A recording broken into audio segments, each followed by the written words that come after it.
Amazing. I've just been doing weddings. I'm sick of weddings. Weddings May till November. I've had enough. Stop getting married. That's all I'm going to say. It's a trap. It's a racket. You don't even get more taxes. I mean, tax money. The first case we'll be talking about today is Judith Hand, which is a cold case from Farmington, Maine from 1971. Judith Hand's case is one of the oldest central Maine cold cases in the online database maintained by the Maine State Police. I think it's great that you're bringing this up because I lived in Farmington, Maine in the area. I'm still in the area now. And before you discussing us doing this podcast, I had never heard of Judith Hand. Oh, really? So just bring some awareness to this. I think it's great. Yeah. All of these cold cases, I think it's great to bring awareness, like just so people can listen to it and maybe like they'll remember something. I mean, you never know. Judith was 15 years old and a Mount Blue junior high school student who was shy, petite, and blonde with green eyes. She had 8 siblings, 3 older brothers and 4 younger sisters, and another younger brother. Judith was the most shy of all of the children. Judith left her house in Farmington, Maine after she got home from school on September 10th, which was a Friday, in 1971, to babysit for relatives and never returned. Her mom asked her if she wanted to ride, but Judith said no and left on foot. Yeah, so she left home she left school at 2:10, went home and left at 2:50. Then something happened in between. She was reporting missing at 8:15 at night. So this is something that happened in broad daylight right near her home. She didn't get to her babysitting job. Yeah, that's scary. I mean, that's every parent's fear. If your child's going to be out going to babysit a young girl, I can't even imagine the sinking feeling when she doesn't show up there and then she's missing. Her family, they were raised poor, but they raised a large amount of cash for a reward leading to an arrest. Yeah, I read that people in the town, since it's such a small town, just immediately started raising money. Nearly 2 weeks later, her body was found badly decomposed in a pile of sawdust. It's a sawmill that was owned by a nearby family. So she was missing for 13 days. 2 weeks later, they discovered her body. It's an area that's now the health and fitness center at University of Maine at Farmington. It's not a dead-end street, but there's kind of like a little horseshoe there, so it is kind of a remote area, especially back then. Police believe that she was taken in broad daylight, less than a half a mile from her home. Is sawdust something that speeds up decomposition? It did in this case. Yeah, because I did speak with one of the officers that was involved, and he said if they had found her sooner, there would have been evidence, but we'll get to this in a few minutes here. But there was no physical evidence left behind because she was so badly decomposed from the sawdust. Police investigators called it a homicide, but no cause of death was ever established due to the decomposition of the body, accelerated by the heat. Police interviewed hundreds of people. 2 people confessed to the murder, but they were fake confessions. Weeks turned into months, and months turned into years. In 1988, a Farmington police officer and 3 detectives from the state police actively took up the case again. 6 months later, in 1989, police told reporters the investigation had slowed down. 12 more years go by. Just thinking of her family in this time. Like, they must be thinking about it all day, every day. How can you not? Of course. If my family was involved in something like that, I would want like immediate results. That's what I would want. It's 12 years down the road. Yeah. You have no choice but to wait. Right. Oh. Wait. It just must be all encompassing. Like, it takes over every facet of your life. In 2001, the Judith Hand case started to get more attention in the media on a national scale because of a Massachusetts-based father and son team who were suspected of raping and murdering a number of women and girls in the northeast area of the United States in 1971 through 72. See, I can't imagine that. That just, I don't know, makes me sick to my stomach. A father and son team. I mean, I'm going on a moose hunt with my son. You know, that's what we do in Maine. Yeah. Go fishing, things like that. What was that dynamic like? I mean, I don't know. Was the father like talking one day and the son was like, hey, I'm into that stuff too? Like, get some rats, pack a lunch tomorrow. We're going to go out and... Oh my God. But it's so bad. Yeah. I just can't believe that. This father and son named Richard Trimmer and Raymond Parsons were suspects in the murder of Mary Olenchuk, who was killed in a gunfight in 1970, and we will talk about this later, and also Judith Hand. Investigators in Mass, New Hampshire, and Maine met in Portland, Maine, to talk to each other and discuss the similarities in the cases. There were some similarities. They were drifters, and they kept changing their name, and they had made statements for murders, which they never were found of, but also of rapes that they committed from New York to New England in that time frame. In 1972, Richard Trimmer and his teenage son, Raymond Parsons, were arrested in connection with the rape of a 12-year-old from Tewksbury, Massachusetts. 12 years old. Parsons' son, who was 16 at the time, was convicted of that rape and another rape and assault and was sentenced to Bridgewater State Hospital in Massachusetts. He was also arrested another time, and he was in a similar facility in Portsmouth, New Hampshire, and he escaped from that facility. And when we talk about the next case, Olenchuk, where that happened is only maybe 20 miles from that town of Portsmouth in the same time frame. Interesting. Trimmer, the father, was not prosecuted for any of those crimes, but later got sentenced for an attempted rape in 73 and another assault in 1978. In 2002, Trimmer got 11 years for living under a false name and collecting illegal Social Security benefits. Parsons' son is 62 now, and he's in prison. He's listed as a Class 3 sex offender, meaning he's high risk and very likely to reoffend.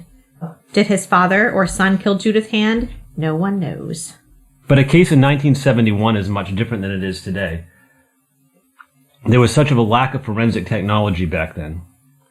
When I spoke with the officer that worked on the Judith Hand case, he said we did absolutely everything that we could do. There was no way to collect any physical evidence because she had been decomposed so badly.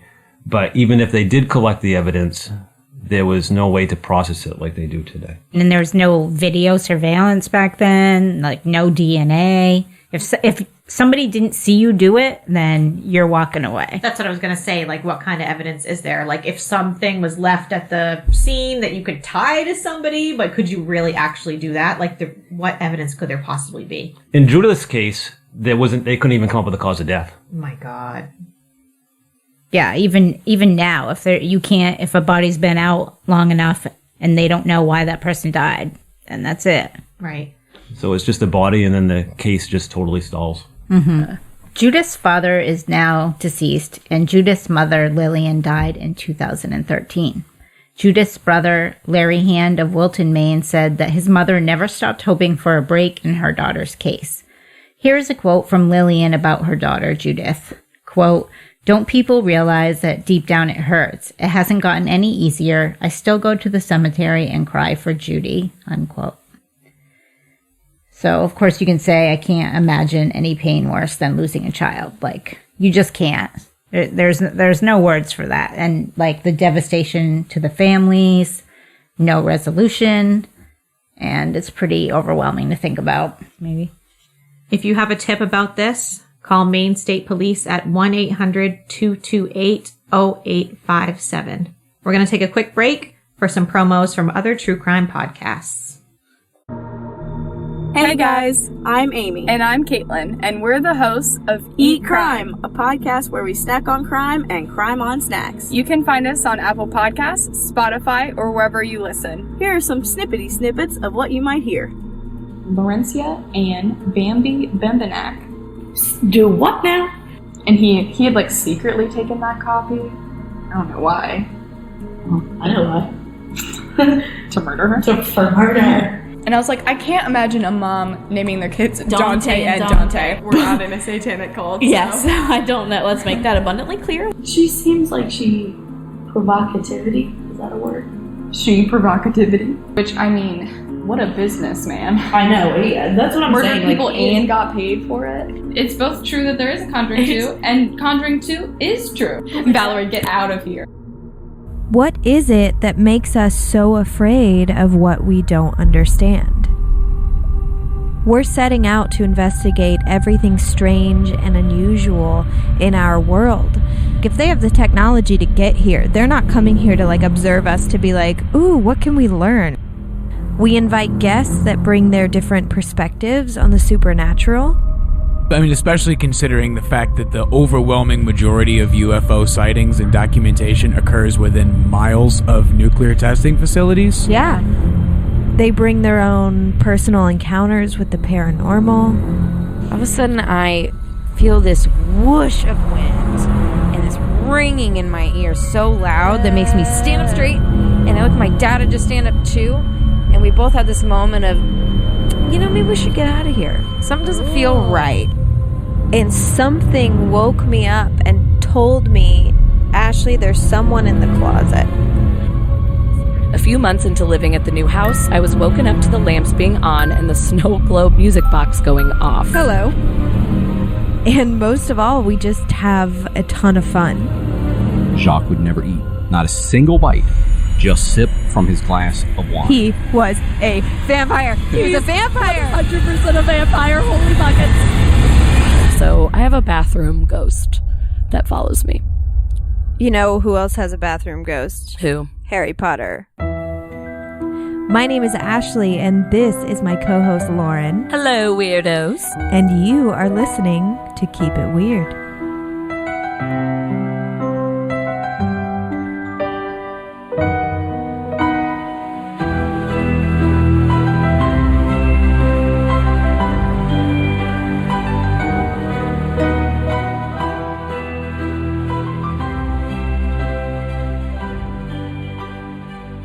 The next main case we'll be talking about is Mary Catherine Olenchuk, which was a 1970s case from Ogunquit, Maine.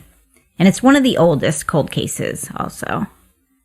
So in Maine, there's 75 unsolved homicides, ranging from 1954 to 2015. Mary Olenchuk is number 3 on that list. And the one we spoke about before, Judith Hand, she's number 5. Mary was born November 18th, 1956. She was age 13 on August 9th, 1970. She left her mom and sister laying out in the sun on Little Beach in Ogunquit, Maine. They were vacationing at the time. It was 80 degrees that day and sunny. Mary was going for a walk to her family's summer home, which was close by, so she could grab her bike and go buy some candy and a New York Times newspaper in town. She changed into pink Wrangler shorts and a white t-shirt. She hung her bathing suit up to dry on the clothesline. She then biked to the store, which was Towers Drugstore in Ogunquit, and biked back and stopped at the Lookout Hotel, about 200 yards from her home around 5 p.m. A witness saw Mary talking to a man in his 30s who was white, dressed in darker clothes, and, quote, unquote, not a hippie. This is what the witness said. The witness also said that this man called Mary over to his car. Oh, really? Like she heard the voice. The witness did. The man had been in a maroon car with scratches on the hood, and maybe it was a 1967 Chevrolet. The witness then saw Mary climb into the stranger's car willingly and leave her bike behind. She was smiling at him. The man and Mary drove down the shore road. She was never seen alive again. It makes you think that she knew him. Yes.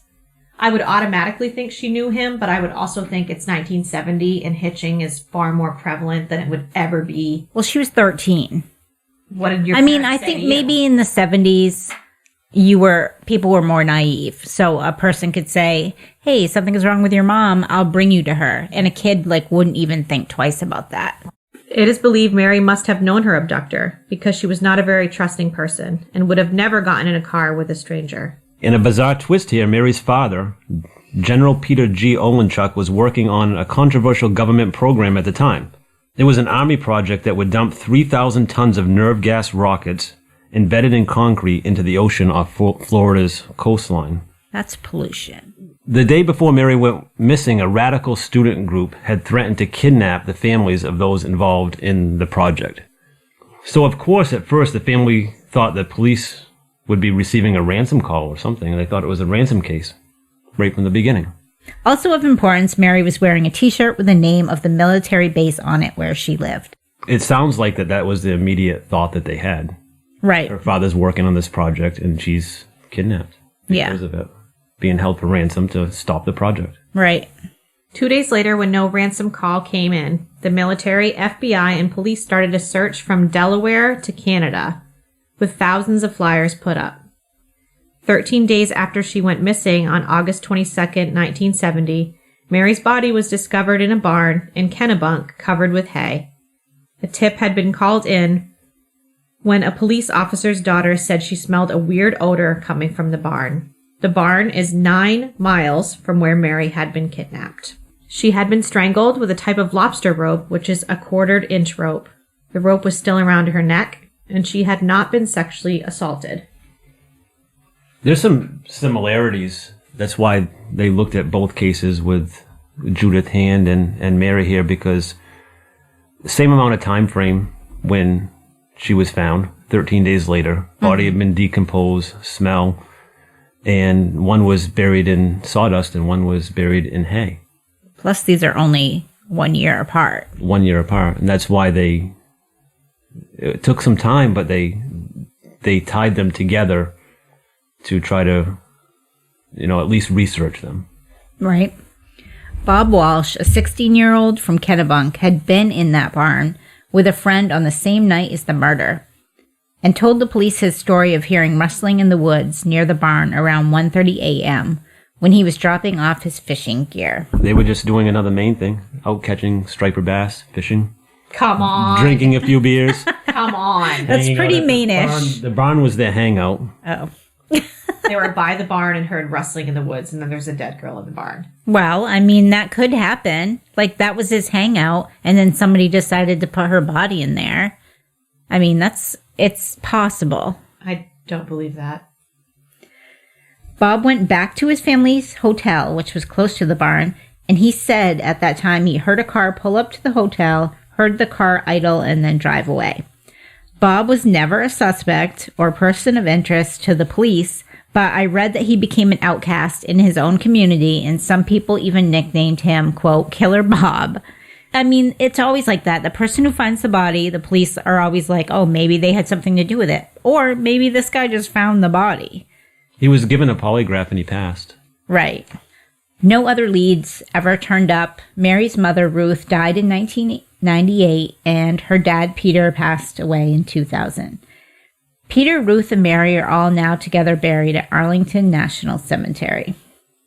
A state detective, Jeffrey Smith, who worked on the case for a year, said, unfortunately, unlike wine, homicides do not get better with age.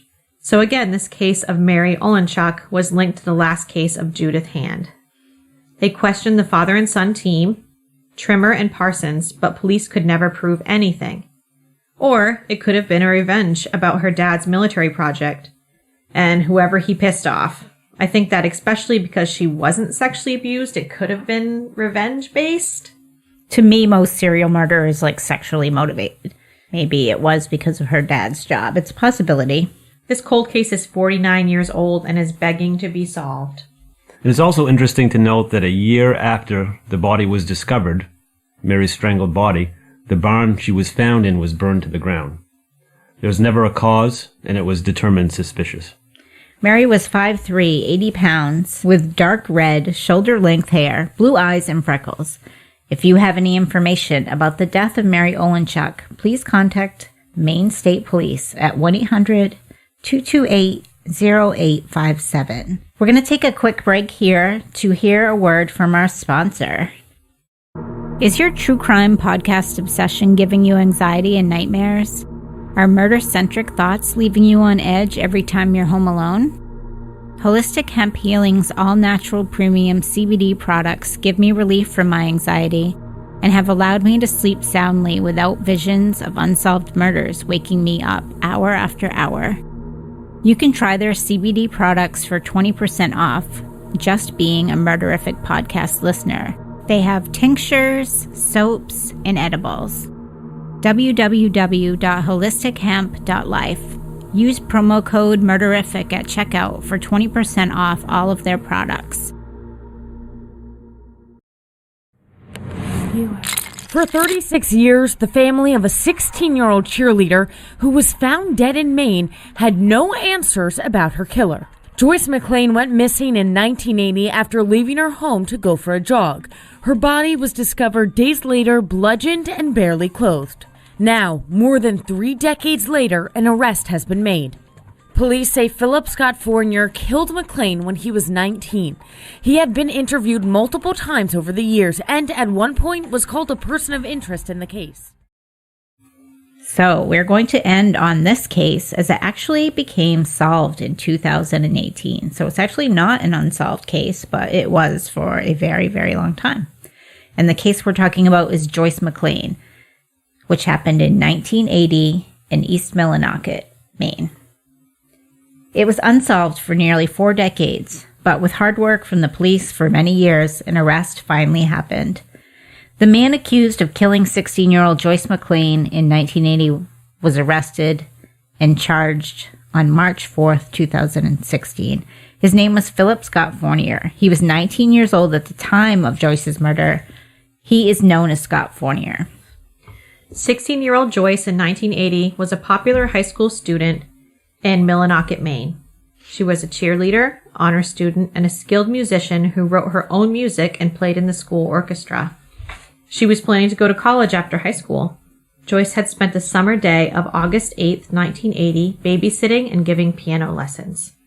She went jogging around 7:15 to 7:30, which was a thing she liked to do at night. She was trying to get in shape for soccer. She left saying, "See you later, Mom." She went jogging behind the soccer fields at her high school. Joyce, of course, was never seen alive again. So a search began that night by her mom, Pam. The next day, August 9th, 1980, family members were beginning to get involved with the search. And Joyce's brothers called the police and reported her missing. Right, they probably just looked for her the first day themselves, which is what usually happens, because the police will tell you to wait anyways. The burden falls on the family to start looking. So how did it work back then? Could you not even call in a missing persons for 24? Was it 48? It used to be like 48 hours, yeah. And then oftentimes if they were over 18, they would be like, they have the right to disappear. Yeah. Right, and they narrowed that down for minors eventually, because when the minor's involved, it's less likely that they're going to be missing for legitimate reasons, so it's immediate now. But back then, there was a time. Yeah. Like maybe they ran away. Yeah. Right. Yeah. So this is the worst nightmare for a parent. It happened on a Sunday, 2 days after Joyce went missing, August 10th, 1980. Pam, Joyce's mom, saw police officer John Doe at her doorstep. When I saw him coming up the walk, I knew it was bad news. I asked if they had found Joyce, and he nodded yes. I asked him, dead? He nodded his head again. When? I asked him, killed? He said yes. One of the volunteers searching for Joyce found her, saw her not moving, and began screaming. So Judah's partially clad body was found near Skank High School in East Millinocket, Maine. She had been struck on her head by a blunt object. The back of her head was caved in. Her hands were tied behind her back with a cloth, but she had not been sexually assaulted. She was lying almost face down in a wooded area. Her head was under a low brush. Her tan lines were visible on the back of her upper thighs. Back when Joyce went missing, or I should say, where she went missing, witnesses had seen a man named Philip Fournier around at the same time frame in the area. By the time police got around to talking to Fournier, he had stolen an oil truck that day and crashed hours after Joyce went missing. He suffered a major brain injury. He was in the hospital for several weeks and was in a coma. Police struggled for years to find any physical evidence to tie him to Joyce's murder. And then, of course, he got into this accident, which affected Philip's memory. The police had nothing but suspicion and some confessions they had heard about over the years by Philip Fournier himself. So basically, like, through secondhand people, they heard, oh, he confessed. He said he did it. It's kind of like the Kim Moreau case, you know, like people would talk and say, this person said this person said this. Right. But that's not really evidence. Right. And plus, he couldn't remember what he had done. Not because he just, you know, people are like, oh, I don't remember. No, he got into an accident and was in a coma. But that must have... He also did a bunch of things that are indicative of doing something He dangerous. was in the area.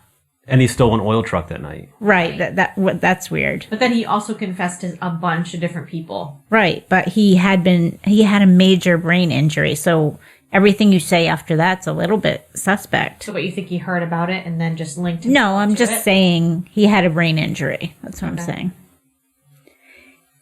In 1981, Philip confessed to Joyce's murder to his pastor. He also told his mother, quote, "I am sorry, Mama, I did it. I killed Joyce McLean," unquote. He then began crying reportedly and said, "I didn't mean to." 8 years later, he again confessed to a man he worked with in 1989. On a few occasions, Philip accurately described the crime scene and some details that only the police would know, such as Joyce was on her period at the time of the murder. So that might explain why there was no sexual assault. It also was mentioned that there was an electric insulator near her dead body. He also told someone the cloth found on her hands was blue, which was another fact that only the police knew. He also mentioned she had a ribbon in her hair that day, which she did.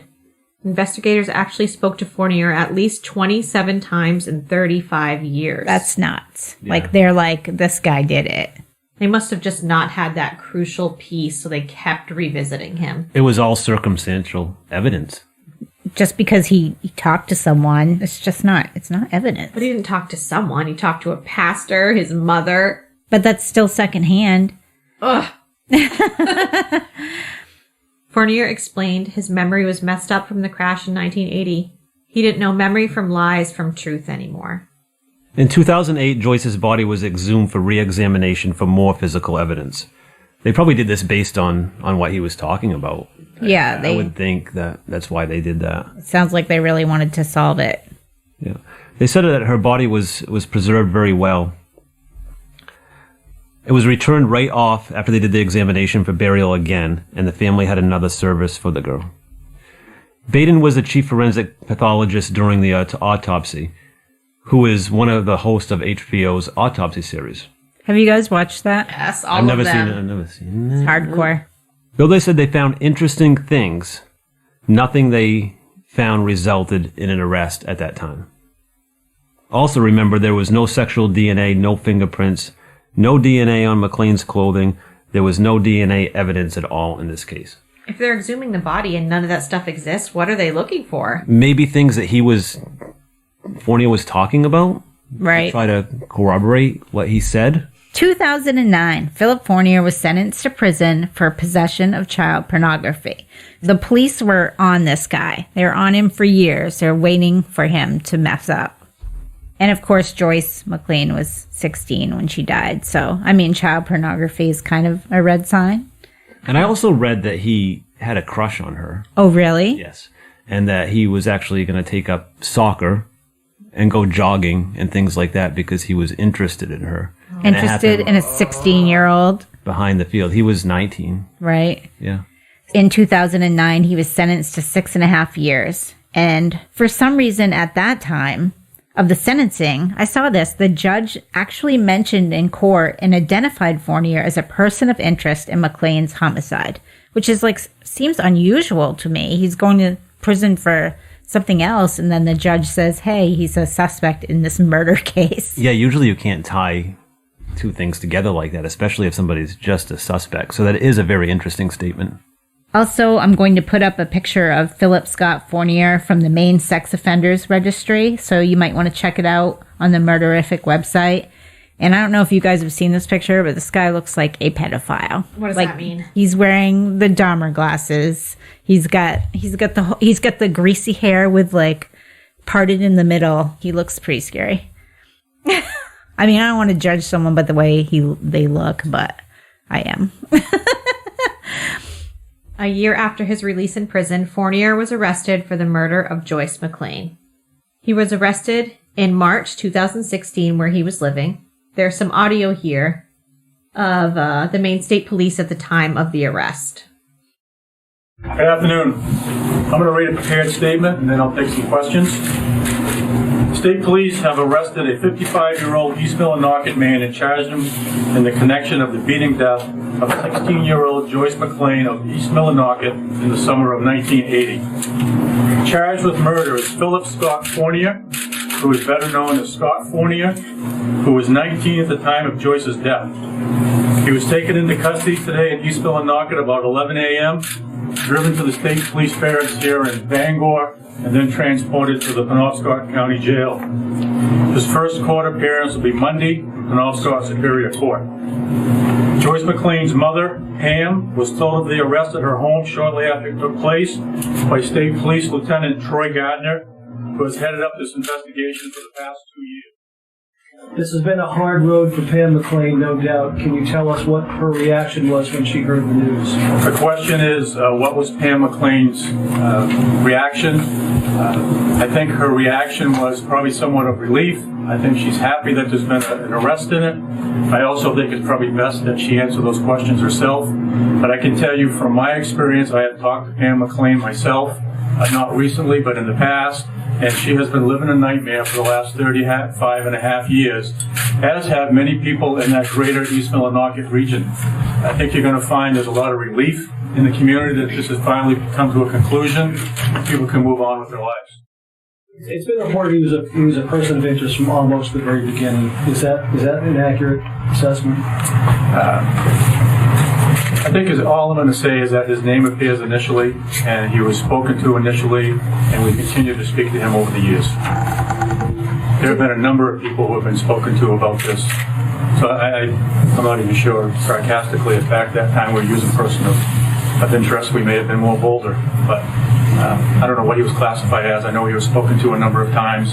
There were many people, as in any homicide investigation, you start interviewing people and start ruling them out. Did his story change over the course of time he was interviewed in the past 36 years? He has told some differing stories, yes. His arrest resulted from a combination of interviews with Philip, his family, testing, and re-interviews along with forensics. During interviews with police, Fournier names other men as responsible for the murder and said he was a witness to the crime. He also had a story where he was forced to participate in the crime. We see this a lot of times when people are faced with a big crime. They're like, oh, I was just there standing on the side watching. Right. I had no hand in it. I didn't pull a trigger. I just heard the gun go off, but I happened to be in the next room. Fournier also confessed to hitting Joyce in the face with an object like a glass insulator that was found near her body, right? Right.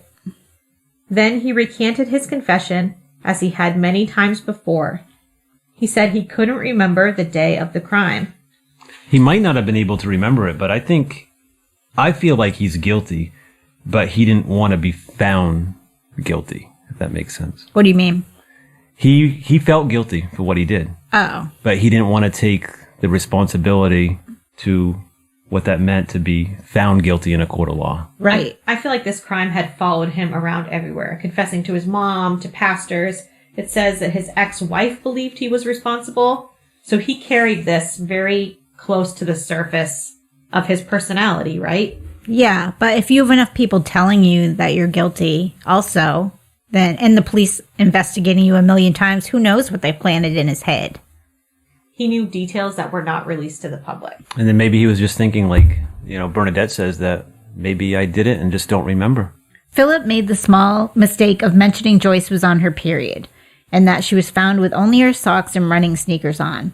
Fournier's words were, it was the wrong time of the month. That's very damning. Yeah, that's pretty bad. Fournier was held under a $300,000 bond. I kind of feel like when there are crimes, when there are a lot of people involved, whatever, 4 or 5 people involved, and somebody doesn't pull the trigger, if somebody is in that space and not preventing the crime, they're guilty. But don't you feel like that? Yeah. There's no other names mentioned here, is there? No, I mean, That's true. They thought it was him from the very beginning, for sure. And he doesn't name anybody else. Right. Guilty. Fournier's court case lasted 2 weeks in January of 2018. He had waived his right to a trial by jury, hoping for the mercy of the judge. I'll tell you right now, if I had to go to court for murder, I would take a judge any day. You would? Why? You would? Oh my over God, a jury? yeah, for sure. It's one person versus 13, 12, 9, whatever. You're right. Yeah, but a That's judge has choice. A judge has whatever, 20, 30, 40 years of experience. Yeah. It would have to be based on the judge. Honestly, this is how I feel. I feel like a lot of juries are stupid. like, if they don't like the way the person looks, or they have a bad feeling about him, or a person cheated on their spouse, they're like, oh, he's a bad person. Right. And I don't know how many cases where there's been no evidence and a jury will just convict someone. Mm-hmm. And I am not interested in that, if it was me. You mean when it's you? I mean, when it's me.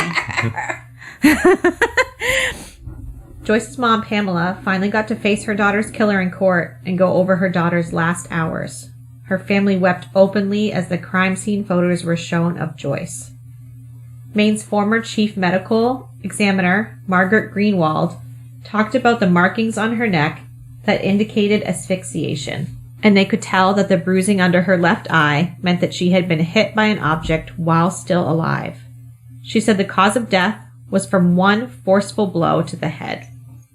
After so many years, I mean, maybe it's the first time that the parents ever heard the details, saw the pictures. Right. It's going to be hard. Yeah, and plus, like, as we were talking about before, a jury sees all that too. So sometimes a jury will see the crime scene photos, and whoever's sitting there, they're like, they did it. Whenever I think of, like, the cause of death with cases, I always, and I hate this, I always think about the moments before death. Like, everything they went to before they were actually, like, killed. That's what I In the moment they know focus they're going on. to die. Oh, that's scary. I know, I hate that. Super scary. You're like, this is it. The prosecution spoke about the confessions Fournier had made to his minister, his mother, his stepfather, and the Bangor police officers. Police also mentioned the details Fournier knew about the crime scene, details that nobody else supposedly knew besides him. The defense also brought up that the insulator found near the crime scene was not the murder weapon, nor was a rock that was found near her body. There was also no DNA evidence despite evidence of a fight or a skirmish. Because McLean bit her fingernails, no scrapings or chippings could be taken into evidence. No blood, no DNA links Philip to McLean's body or to the crime scene, and heavy rains overnight on August 9th and 10th washed away all the evidence. So there was absolutely no evidence in this case, no physical evidence. No. Just what he talked about and details that he mentioned that only the police knew. Yeah. Of the crime scene. And a lot of secondhand evidence, like people saying he said this. And that he had those thick glasses and the greasy hair. Yeah. Yes. Fournier said, quote, "The reason I'm in this is because the police couldn't find out who did it." He also said the police framed him. The prosecutors could not say why it had taken police so many years to arrest Fournier. Like, yeah, if they had evidence, why not 10 years earlier? Why not 20 years earlier? I think the pedophilia charge was a nail in his coffin. And the child pornography. And even when they took her body out of the ground 10 years earlier, there was no evidence. There wasn't even enough evidence then. So, like, why 2016, you know? It was shortly after they got out of prison, after he got out of prison. Right. Maybe they were hoping that he would tell somebody in prison about it, too. I don't know. It is... January 22nd, 2018, Philip Fournier was found guilty of murder. The verdict was met with cries of relief from Joyce's family and friends. Her mom said, quote, "We made it, girl. We made it. We done this together," unquote. In February of 2018, the judge sentenced Fournier to 45 years in prison. As much as I think he's guilty, there's no evidence. I know. So he should not be guilty, which goes exactly along with what you said. If a juror has heard something about someone, they don't like the way they look. And Maine towns are extremely small. Like, extremely small. So everyone knows everyone. So they must have heard something about him. They just had a judge on his character. And all of this evidence is circumstantial. Yeah, it is. Oh, my God. He is in Maine State Prison in Warren, Maine. Of course, the decision was instantly appealed by his lawyer, and in February of 2019 of this year, Maine's High Court rejected his appeal, so he is in prison. This case was the second longest investigation the Maine State Police had conducted that has resulted in an arrest. The longest, just over 36 years, was the murder of Blanche Kimball in 1976. That killer was arrested in 2012. This case was featured in a 1989 Unsolved Mysteries and an article in People magazine in 2009. It would be interesting to see what they had back in 1989 to watch that. Yeah. That unsolved mystery again. Yeah. The case was on Unsolved Mysteries after the residents of East Millinocket signed a petition. So yeah, another case that people probably would have never been solved over the amount of time that had gone by. And it's great that her family believes they have gotten justice. I mean, yeah, that's great for the family. I mean, they must be so relieved after so many years that someone has gone to jail. That's an amount of justice for them. But like we were saying, in my opinion, any case with no DNA evidence and no physical evidence leaves me with like a horrible feeling. Yeah. That there's some injustice in that. Like, even if you're guilty, if there's no evidence, you shouldn't be in jail. That's my opinion. If a juror has any shred of doubt as to whether they did it, they're not guilty. That's what they're supposed to be doing. Exactly. Yeah. So this man should not be in prison. I think that he did it. Yeah. But legally, he should not be in prison. Correct. That's what I believe also. What do you think? I don't know. I would like to see it have been presented in front of a jury. I just wonder how the jury would have handled it. Because it has to be beyond a reasonable doubt. Right. So if the argument was made that put it beyond a reasonable doubt because of the details that he recanted that only the police knew, then maybe. I think he did it, but I've also seen situations where people have been told that they did something, and they have confessed because of the mental deficiency or whatever. They feel like they really did do it. So I don't know. Right. I feel like what tips the scales with me is his erratic behavior after the murder, with his stealing of the oil truck and stuff like that. That seems like... Yeah, that looks bad. It looks bad. But it's not... No, I don't. I'm not saying, like, I do think that he's guilty. That tips the scales for me. Like, even beyond all of his confessions after the case. What was he gonna do with that oil truck? Who knows? Why an oil truck and why crash it? Maybe he was trying to kill himself. Maybe. Who knows? Right. And what does it say about our justice system that someone can be put away for life with no evidence? I think the justice system in America is fucked. It's broken. It's super broken. So that's the end of episode 29 of Murderific. Thank you to my guests, Rebecca and Rod, for going through these main cases with me, solved and unsolved. Thank you guys for being here. Thank you. Welcome. Let us